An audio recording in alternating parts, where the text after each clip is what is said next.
કરો કુંવારા હાથ ઊંચો કરો. અલા એક જ 5 10 15. અચ્છા બીજી વારની ઈચ્છા હોય એ હાથ ઊંચો કરો. તો આ બધાને આપણે આને કહે છે કે પ્રથમ પ્રેમ તૂટ્યો તો બીજો કરે છે. ખરો છે મુસીબતનો પીછો કરે છે, પણ આમાં મુસીબત એમ બોલ્યા નહીં કે પહેલી મુસીબત કરતા બીજી મુસીબત હંમેશા મોટી જ આવે છે. પહેલી વાર કરો તો ભૂલ, બીજી વાર કરો તો ગુનો.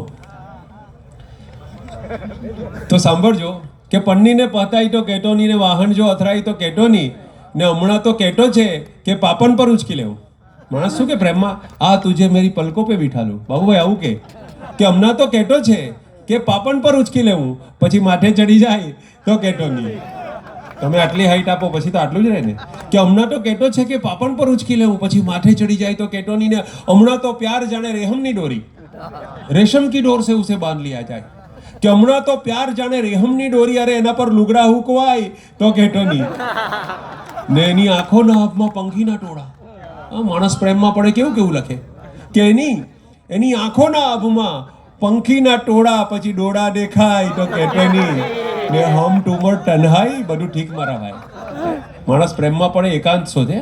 કોલેજમાં અને બધે ખૂણા ખાંચરે બધા લોકો બેઠા હોય, આપણને જઈને ડિસ્ટર્બ કરીને કહેવાનું મન થાય કે હમ ટુમર તન્હાઈ બધું ઠીક મારા ભાઈ. પછી લગ્ન થઈ જાય તો શું થાય? હમ ટુમર તન્હાઈ બધું ઠીક મારા ભાઈ. પછી પોયરા ચિલ્લાય તો કેટોની. તો સરસ રીતે આપ સૌ સાંભળી રહ્યા છો. કવિ સંમેલનની વચ્ચે થોડોક હાસ્યનો દોર કરી લીધો, જેથી થોડુંક આમ એનર્જી આવી જાય.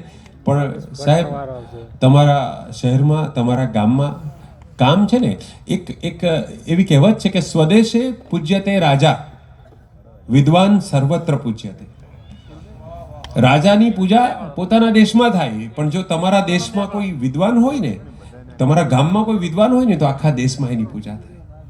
તમારા નગરમાં એક એવા કવિ છે પરબત કુમાર નાય, જેના કારણે તમારું શહેર, તમારું ગામ આખા ગુજરાતમાં વિખ્યાત છે. કેમ કે ખૂબ મજાના, ખૂબ સુંદર કવિ છે. ઘણીવાર એમ કહીએ ને કે આપણા ઘરની વસ્તુ હોય ને તો ઘર કી મુર્ગી દાલ બરાબર, એવી આપણી દશા હોય. પોતાના ગામમાં જ માણસ કવિ એમ કહે છે કે હું દિગ્વિજય કરીને પાછો ફર્યો હતો ને આવીને જોયું તો મારું નગર ઊંઘતું હતું.